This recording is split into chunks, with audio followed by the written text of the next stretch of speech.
I was not expecting much from this movie, and I left feeling pretty good and had quite a few laughs. There were some scenes where I laughed a lot more than I would expect it to the entire movie. Hello, everyone. My name is Aaron James.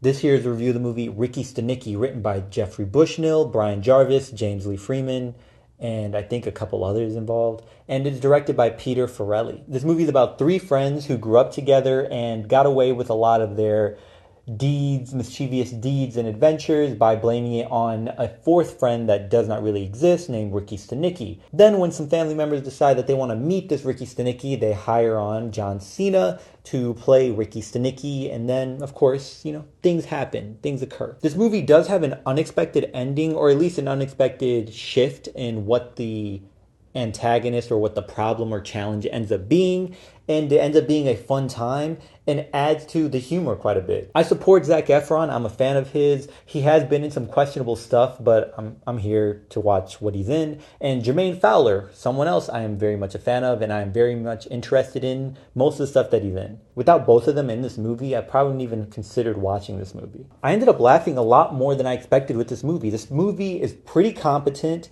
They understood their goal. They understood their focus. They did not try to layer it with too much. They knew what story they were trying to make, and it was pretty funny. There are some side stuff, but whatever. It doesn't really matter too much, especially with the main story, and you forget most of it by the end.